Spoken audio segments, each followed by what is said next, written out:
Gukesh D is World Chess Champion, and in honour of that fact, we're taking a look back at the day that he played the world #1 Magnus Carlsen. What an epic Blitz game this is. It's back in May 2023 in Norway, a time of life when Magnus was doing his absolute best to look like a hobo, one of his more interesting styles, but we still loved it, and what a game, almost 100 moves. Wow, get ready for some fun. So Magnus goes full b3 cowboy on move 1. We see e5 in response, the bishop brie and cheddars. After the pawn is attacked, it's defended. Epic commentary as always here on Septic Cheese. Do consider subscribing, helps my self-esteem. And after the explosive c4, these are some of the options for black. Gukesh doesn't do it. He plays an immediate d5. He's a very naughty general manager because you shouldn't bring your queen out so early. The knight belonged on that square. Now you've got the opportunity to Botez gambit that one, but it isn't done. Queen e6 played, knight f3. Magnus saying come at me bro, but this would be bad.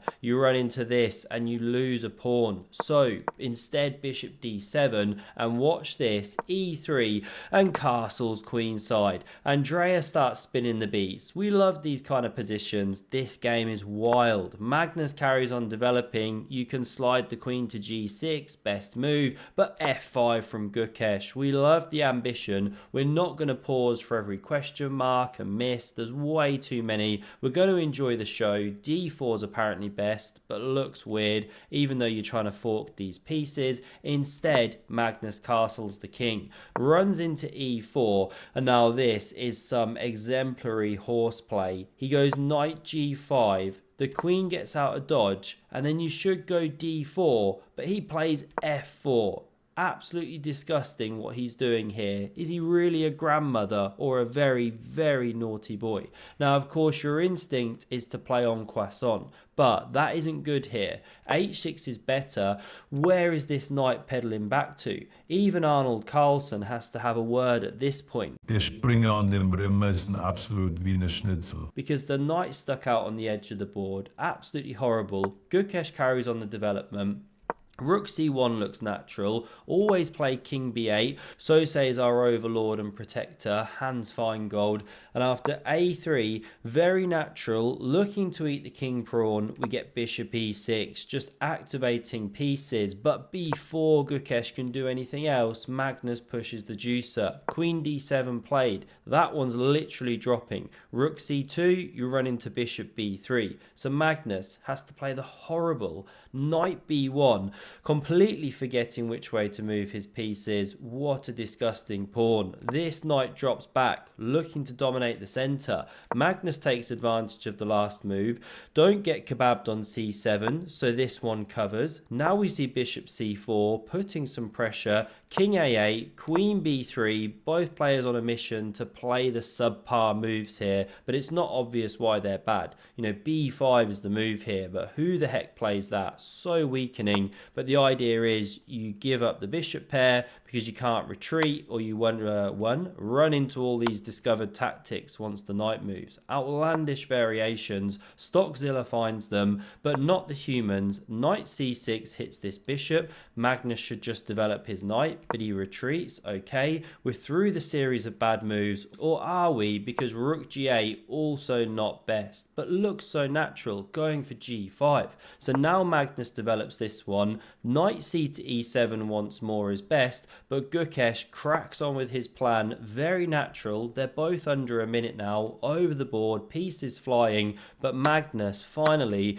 gets to liquidate some pieces. And look at Gary the Goat, one of his biggest fans, loves when Magnus reaches the end game. He starts bleating in support. Now you should take on g5, really important inclusion. Magnus does this first, but now it allows g4, and in this variation you haven't got access to this square. You know, you never took first, committed the pawn there. So Magnus has got to stumble back to f2, and it's just very, very awkward. It's like those smiles you do during family photos round about this time of year. Not ideal. So a5 is played. Great move, because you can't go b5, the rook covers the square. So Magnus captures. You know, there was huge pressure on b4. Now the rook takes back, huge pressure on a new pawn. Magnus slides over. What a horrible structure he's got, only a mother could love. And bishop d6 is good, keeping the pieces on the board. You know, Gukesh has got more space to maneuver. Magnus is tied down, but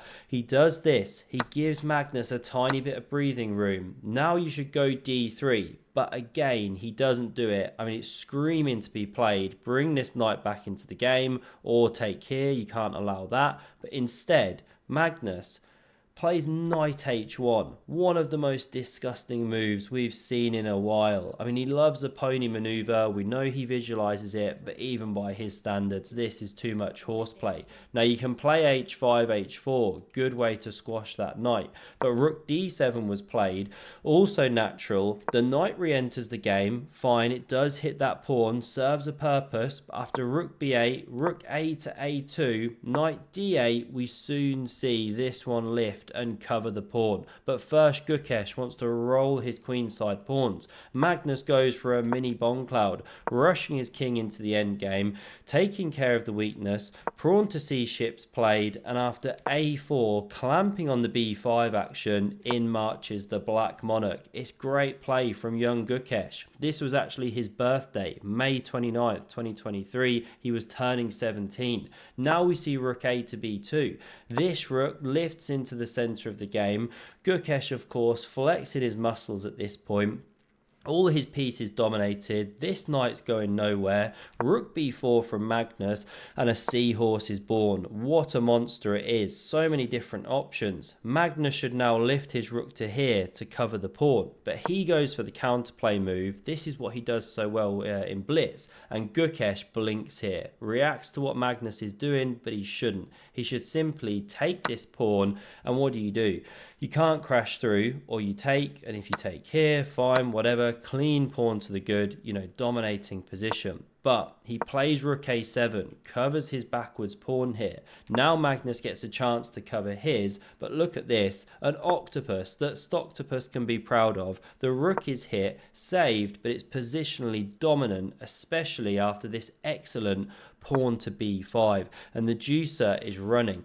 You know, you can't take, there's a pin down here, so that's why we see a5 from Magnus. But before he can make any more progress, Gukesh opens up his cannons. That one's not long for this world. a6 is played, the king marches in, the second rook covers that pawn, but rook b5, king d1, and b3. And look at the evaluation. Stock squid over here absolutely pooped its pants. White is not long for this world, but Magnus, Houdini, after this pawn is captured, rook takes, king takes, should be dead to rights, but watch this, utterly incredible. He rotates the knight around into e2, king a5, good move, and after this beast centralizes, hitting 2 points, Gukesh goes really, really wrong. Now what should he do? Best plan, march in the king. Just give the exchange, actually, because after this and this, you're in time to cover all bases properly. And after this, let's say, I mean, white hasn't got a move, you can just run in the second pawn, force the king away, march in this one, and okay, you're absolutely dead. Here's a sample line. So that was the way to go. But instead, we see rook b6 to cover the pawn. Magnus goes king c2. Again, you should run in with the king, but no, he pushes this juicer, and it gets the double question marks of doom, because Magnus now takes the base of that camel toe pawn formation. Again, the black king should run in, but rook b4 played, looking for some check action. But now knight d6 covers the mushrooms and hits the e4 pawn, and there's an even more subtle point. After king b6, This knight can now take on e4. Gukesh has overlooked this basic tactic, at least basic by these guys' standards, but he is on seconds, of course, no judgment. Now we see c4. You know, if rook takes, king takes, it's great for white. So this is actually a better move, maintaining this knight, but Magnus has got a running f-pawn now. He could push it immediately. He's actually a bit better, but he brings this knight back to babysit the queening square. Now we see king c5. The pawn starts pushing. King d6, f6, the king comes over, but rook f1. How fast is that one running? Gukesh has got to do some d, brings back the tower. Now we see knight e4. Don't move your knight on d3. Check is coming. Rook a7 threatens a similar invasion, but now f7 forces these cannons off the board. This is how the game proceeded, and you're just not in time to get out the forking way of that one. The king goes, the pawn drops, the knight's about to die. So Gukesh whispers anyone for a knight maneuver as he rotates round into that e1 square, captures the g-pawn, and Magnus, out of nowhere, is now a pawn ahead. Unreal game, but more great manoeuvring from Gukesh. The h-pawn's now dropping, no good pushing, or black's taking and promoting, so instead we see e4. The tension's building, we've got an absolute incredible pawn race. Magnus running through, kicks back the black king, and now don't push the pawns or drop the knight. So this one is finally taken. e5, what a race this is, and Magnus now goes wrong in this endgame, but it's so tricky, no blame at all. I mean, apparently you should check, let the king in, which looks a bit weird. You had a nice kind of wall there going on, but black can never take, the pawn runs, and then you have to bring the knight round like this, allow your e-pawn to drop, and go for this kind of blockade. I mean, this is just some nuts, ninja lines, no one's going to find this on low time. Even in classical chess, it's tough. So Magnus does the immediate knight d2, but look at that, absolute meltdown. Black's completely winning a game because pawn h3, knight f3, and again you have to tiptoe correctly. If you take, this is a drawn position. The white king covers the pawn. So, you know, here's a sample line. If you push, you take. If you just hold it there, white comes and blockades, and you can never take, or you promote, but black can never take these either. So we come back, you don't take the knight, but this is an excellent move, playing the check. Now we get king f4, the pawn pushes, and Magnus just cannot stop that one running through. The queen is made, a baby girl in the delivery suite. This one drops, but here's the funny thing. Even though Magnus is dead to rights, he's actually got tricks. He's got two connected pawns, a tricky knight. Gukesh has got no time. What a finish we've got. The tension's building. They're loving it in the studio. The pawns start running. They make their way all the way through to the 7th rank. This is unreal. What a game this is. The knight spins round. Gukesh still checking for his life in this game. Real tension. Soon Magnus pushes on to the 6th rank here. There it goes with the check. King c8. Oh. This is the commentators freaking, and after check, now king c7. Oh. More checks, the king stumbling back. We finally get the moment where crunch time is reached, because Magnus should hold the balance here. You know, king d3, just sort of sit round here, that sort of thing. Black is better, but you eventually have to sort of bring the king in, try not to get forked or let the pawn queen and then run into a fork or something. Eventually you should be able to tiptoe in, but it's not simple. But Magnus here thinks he sees a draw.